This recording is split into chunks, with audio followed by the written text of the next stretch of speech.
The engines were still silent.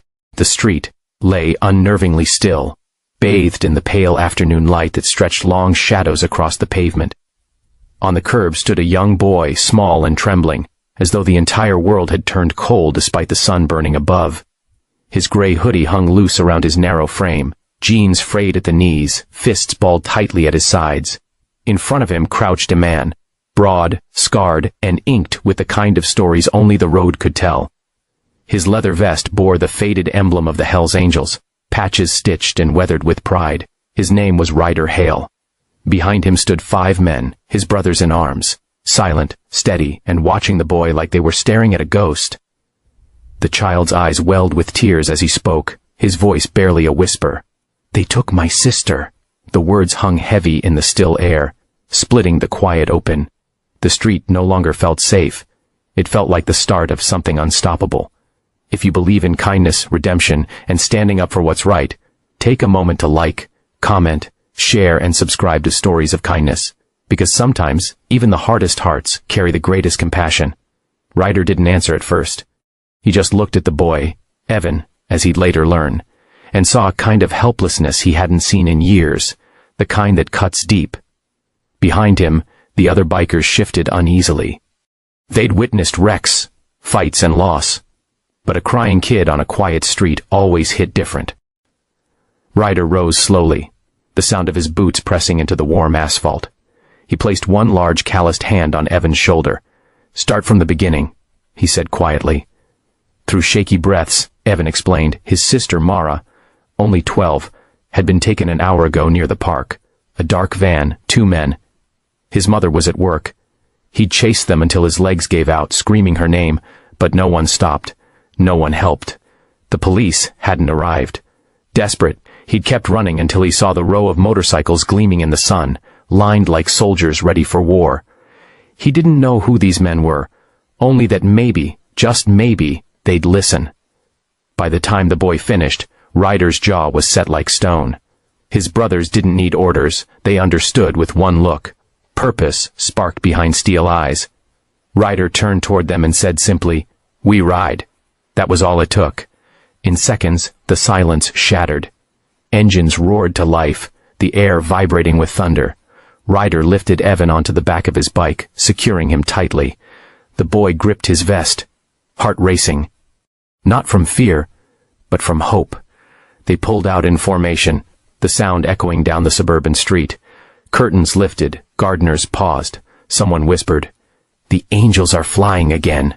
For 20 minutes they rode hard, weaving through traffic with military precision. Ryder's contact, Vince, soon called with a lead.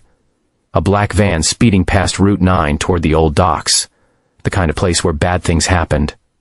When the bikes finally rolled to a stop, the engines cut off like the end of a heartbeat. The van sat by the loading bay, back doors slightly open. Faint, muffled cries drifted out. Ryder signaled silently. His men spread out, shadows of instinct and muscle. One circled behind. Another flanked the side. Ryder moved straight in. His tattoos seemed to shift under the daylight as his steps grew heavier, sharper. A man stepped out from behind the van and froze. He wasn't used to being hunted. Within moments, the bikers had him down. Ryder pulled the back door open and found Mara, terrified, wrists bound, eyes wide with disbelief. He didn't speak. He just reached out and untied her carefully, his movements gentle, almost fatherly. "You're safe now," he said softly, his voice steady but low. Evan ran forward, throwing his arms around her, holding on as if he'd never let go again. For a long moment, no one said a word. The men stood there watching. Rough hands, tough hearts, realizing this was what they existed for. Not for power, not for rebellion, for this. When the police arrived, the bikers didn't argue or boast. They stepped back, let the uniforms take over. Ryder looked around at his crew. Quiet now, the kind of silence that follows purpose fulfilled. "No kid should ever feel alone in this world," he said at last. "Not ever." As they rode back through the gleaming streets, Evan waved from the sidewalk beside his sister and tearful mother. She mouthed, "Thank you," again and again. The engines drowned her words, but they didn't need to hear them. They already had. Hours later, the bikes rested in a perfect line outside Ryder's home. The men sat in the shade, silent but content. No celebration, just peace. Ryder leaned back, eyes closed, hearing the echo of that small, trembling voice. "They took my sister." A faint smile crossed his face, the kind only a man wears when he knows he's done the right thing. If this story touched you, if it reminded you that kindness can come from the most unexpected places, please like, share, and subscribe to Stories of Kindness. Because even in a loud world, humanity still speaks softly and acts bravely. And before you go, tell us in the comments, what would you have done if you were in Ryder's place? That day, the Hells Angels didn't wait for orders, headlines, or applause.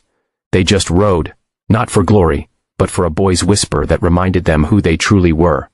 And as their engines faded into the distance, the world remembered something powerful. Kindness doesn't always wear a halo. Sometimes, it wears leather.